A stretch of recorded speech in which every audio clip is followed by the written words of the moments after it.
Krejt punëtorët keni me paraqitë e drejtori për Rishiken Pogall.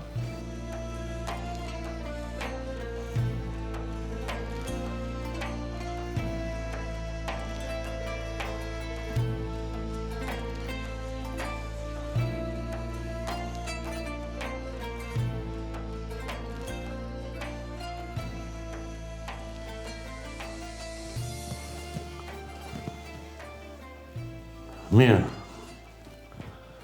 A jeti i vetëshëm që ke mungu këtë mujë 2 ditë? Po, por këm punu 2 shtune për me mbulu qato, dhe shefi mi ka aprovuar. Shefi? Po. Po vje keq, 2 ditë zbritën nga poga këtë mujë.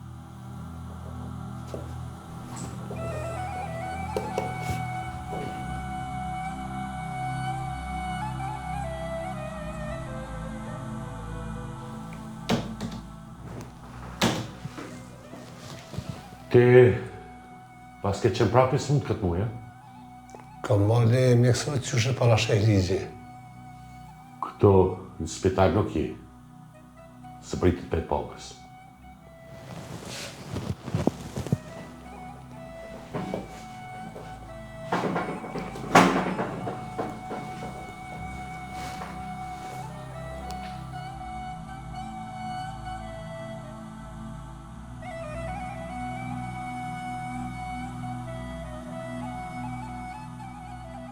Shëndetje, drejtor. Përshëndetje. Ti këtë mujë prapë këshe mungu, për shkak të lëndimit dëgjova. Po ne këtu jem lëndu, ju vetë keni thonë pushim. Në rregull. Po zbritën nga poga.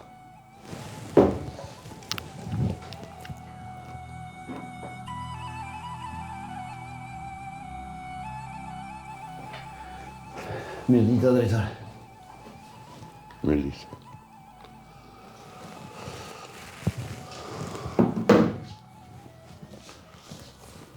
A je në djeni që ke mungu disa ditë këtë mujë në punë? Po, drejtor, e di, po ti e di që unë e kom djallin e vogël të smut e këm pasë në spital. A ti e di që s'ka kush kujdese tjetër për to. Problemet personale nuk janë pjesë e kontratës, kështu që zbritën nga poga.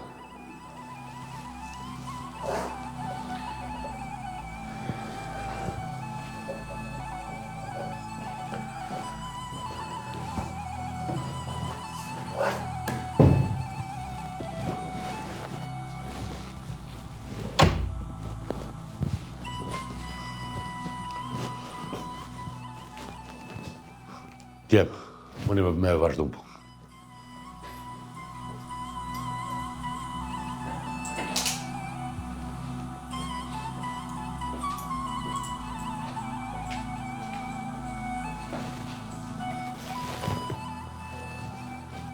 Gjellë, mund të shatë ti me vazhdu.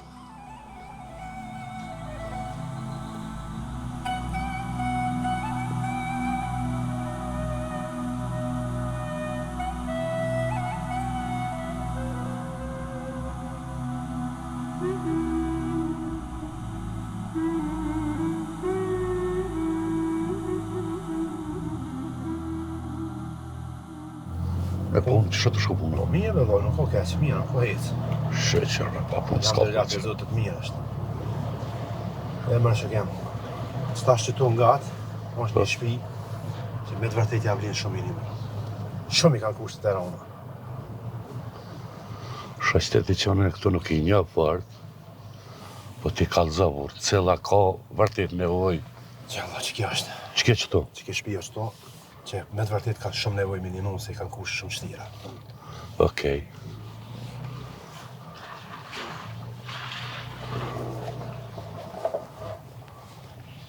Që kjo është? A dolme pra ja opë me. Hajde, dhama. Hajde, dojë, se... Op.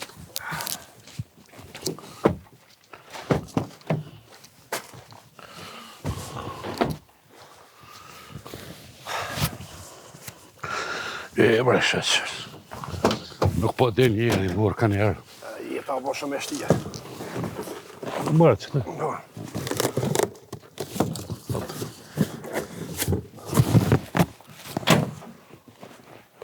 Hajde se i nje pak ma shumë.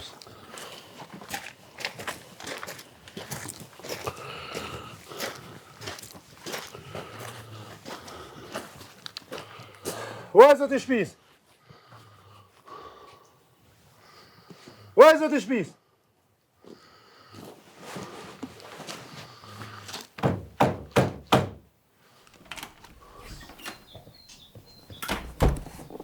Mirë dita, po ku sheni jo? Mirë dita. Mëre djalo.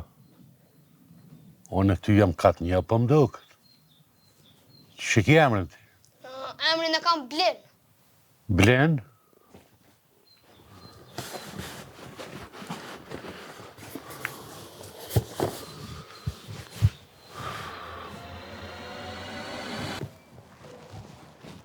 Djalo, mund është edhe ti me vazhdu.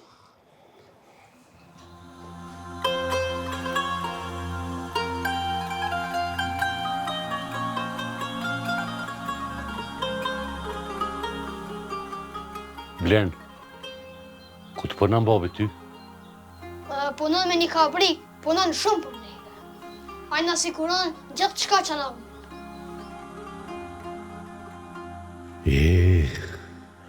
Nuk e kisha kuptuar se sa ka sakrifikuar kë për familjen e tij. E unë nuk e kam vlerësuar mjaftueshëm. Parat, rregullat janë të rëndësishme, por njerëzit dhe jeta e tyre janë më të rëndësishme. Unë nga sot duhet të jem më i kujdesshëm dhe më i vëmendshëm ndaj sakrificave të tyre. Nga njerë, drejtësia nuk vjen me zot lartë, po me një ndryshim të eshtër.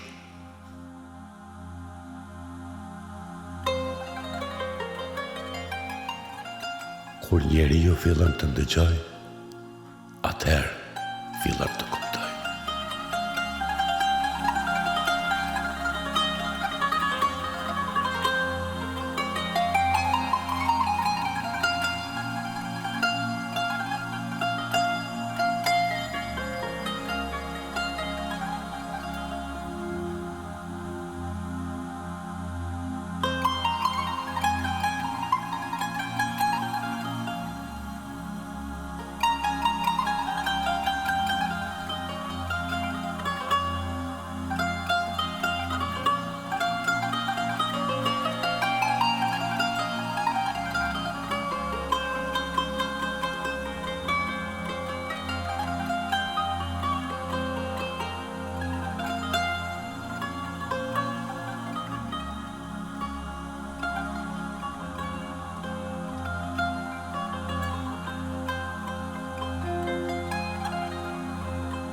Bismillahirrahmanirrahim. Falënderimet dhe lavdërimet tona i takojnë Allahut të madhëruar.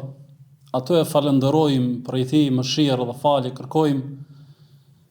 Shëndetje dhe selamet tona e dërgojmë të dërguarit e Allahut Muhammedit alayhis salam, familjes, shokëve dhe të gjithë atyre të cilët e pasuan dhe e pasojnë rrugën e tij deri në ditën e llogarisë. Elusim Allahun e madhëruar në këtë muaj të madhërisëm të begat, që mëshira, begatia, falja e tij të jetë gjithmonë mbi ju dhe mbi të gjithë besimtarët dhe besimtarët kudo që janë. Drejtësia është e përmendur me fjalët e Zotit në Kur'anin famëlart, urdhër, porosi, e drejt për drejt nga krijuesi, inna Allaha ya'muru bil 'adl wal ihsan. Allahu i madhëruar urdhëron në drejtësi dhe bamirësi. Drejtësia nuk është vetëm një rregull ligjor, mirë po drejtësia është një parem hyjnor të cilën e porosit i madhi Zot xhelle shanhu. Është një parem përmes të cilit neve do t'japim përgjegjësi para krijuesit ton. Secili person, pavarësisht gjendjes së tij, pozitës së tij, rolit të tij, përgjegjësisë të cilën e ka ky njeri, e në veçanti ky besimtar, duhet të jetë i përgjegjshëm dhe duhet të jetë i drejtë. Drejtësia është emanet. Kush e shkel drejtësinë, ky njeri e ka shkel veten e tij, e ka rënduar veten e tij. Ndërsa kush e ruan drejtësinë, e ka fituar mëshirën e Zotit dhe kujdesin e Zotit të madhëruar. Ai i cili e fiton kujdesin e Allahut, ky njeri, ky besimtar ka fituar gjithçka në jetën e tij. Allahu i madhëruar nuk do të na pyes në rrugën tonë sa kemi fituar, mirë po si kemi fituar dhe rrugën e fitimit mos e kemi lënduar ose mos e kemi shkel hakun e dikujt, apo i kemi bërë të padrejt dikujt. Të nderuar vëllezër, padrejtësia natyrisht sjell shkatërrim, padrejtësia sjell vuajtje, ndërsa drejtësia gjithmonë sjell bereqet, drejtësia gjithmonë është rrugë e mirësisë. Haku i punëtorit është emanet. Kush e jep hakun e punëtorit e fiton kënaqësinë e Allahut të madhëruar, ndërsa ai i cili e merr hakun e punëtorit, ky person e ka hidhëruar krijuesin e tij. Le të jemi prej atyre të cilët jetën tonë, edhe biznesin, edhe punën tonë, e bëjmë me ndershmëri, e bëjmë me drejtësi, edhe me kujdes ndaj atyre për të cilët jemi përcaktuar të jemi përgjegjës. Drejtësia është themel i fesë, drejtësia është themel i një shoqërie. Dhe normal, njeriu dhe besimtari duhet ta bëjë punën e tij për hir të Allahut me përgjegjësi, jo me mashtrime, jo me dembelizëm, jo me gjëra të cilat e shkelin të drejtën e tij. Secili punëtor në punën e të cilën është i përcaktuar duhet të jetë i sinqert, ta bëj punën me niyetin e sinqert, ta bëj punën për hir të Allahut, ta bëj punën e tij me përgjegjësi të plot, ta kryej punën me profesionalizëm dhe përkushtim, siç ka thënë i dërguari i Allahut Muhamedi alayhi salam, Allahu i madhëruar dëshiron kur dikush prej jush ta kryej një punë, ta bëj punën në mënyrë të përkryer, ta bëj punën në mënyrë të mirë. Secili punëtor nuk duhet ta shpërdoroj kohën e tij, mjetet apo pasurinë e punëdhënësit. Secili punëtor ka për obligim ta respektojë orarin, të mos largohet para kohës dhe të ruajë gjërat e punëdhënësit të tij, të mos i dëmtoj qëllimshëm asetet, pasurinë e vendit të punës në të cilën punon apo institucionit të tij. Secili punëtor ka për obligim që të flas me edukat edhe ta ruaj etikën profesionale, të zbatoj udhëzimet aq sa nuk bien ndesh me fenë dhe me besimin ton, të mos i zbuloj sekretet edhe çështje tjera të cilat lidhen me institucionin apo punën e tij, dhe të mos tradhtoj.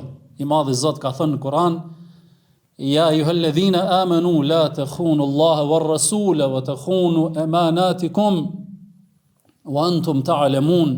O ju që besuat, mos e tradhtoni Allahun edhe të dërguarin e as amanetet e juaja.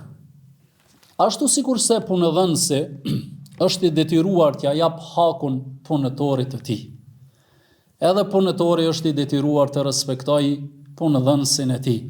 Islami ndërton marrëdhënie të dy anshme, të besueshme, korrekte dhe me përgjegjësi.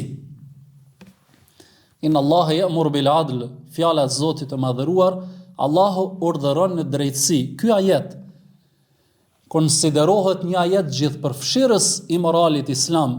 Pra, drejtësia nuk është opsion, drejtësia është rregull i Zotit të madhëruar.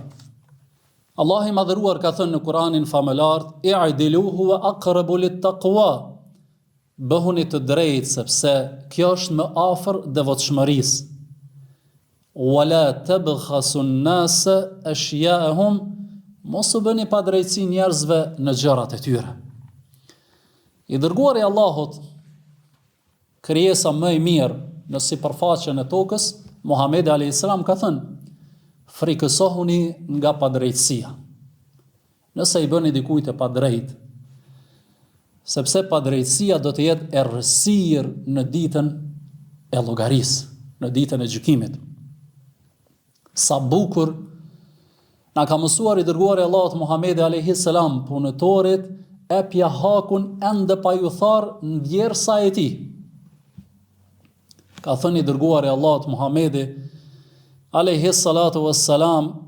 do të jetë kundërshtar e atij personi i cili e punëson një punëtor, përfiton nga puna e tij, mirë po nuk ja jep pagën ose shpërblimin të cilin e meriton.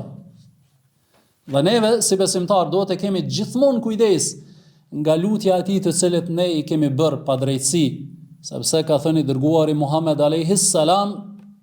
lutja e të shtypurit nuk ka perde në mes ti dhe në mes të Allahut të madhëruar.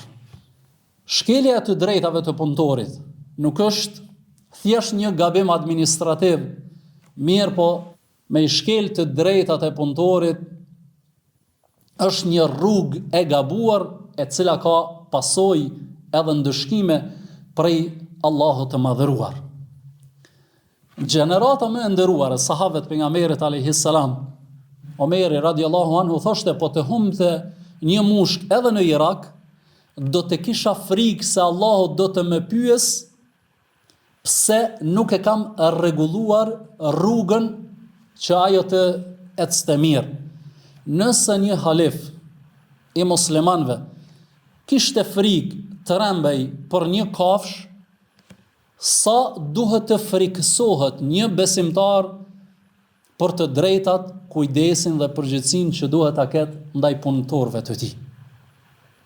Kur Aliu radiallahu anhu ishte udhëheqës i muslimanëve, u ankua një person në gjykat kundër tij për një mburoj, gjykatësi vendosi kundër halifit, kundër Aliut radiallahu anhu, sepse nuk ishte dëshmi. Aliu e pranoi vendimin, duke treguar se drejtësia është mbi pozitën dhe drejtësia është mbi gjithçka. Ta përfundoj me atë që shoku i pejgamberit alayhis salam Abu Bakri, në momentin kur ka ardhur halifi i muslimanëve pas vdekjes së të dërguarit të Allahut Muhammedit alayhis salam, ka thënë, i dobtit e ju është i fortë tek unë, derisa t'ja kthej të drejtën e tij. Ndërsa i forti është i dobët tek unë, derisa t'ja marr të drejtën e tij. Ky është standardi islam i udhëheqjes. Mbrojtja e të dobtit, jo favorizimi i të fortit dhe drejtësia në çdo vend edhe në çdo situatë. Elusim Allahun e madhëruar që ky muaj i madhërisëm i Ramazanit të jetë muaj i veprave të mira, muaj i afrimit ton tek Allahu i madhëruar, muaj i përmirësimit të zemrave tona, muaj i shërimit të shpirtit ton, muaj i ngritjes së besimit ton, muaj i ngritjes së veprave të mira. Allah i madhëruar qoftë i kënaqur me ne, ja Rabbel Alamin.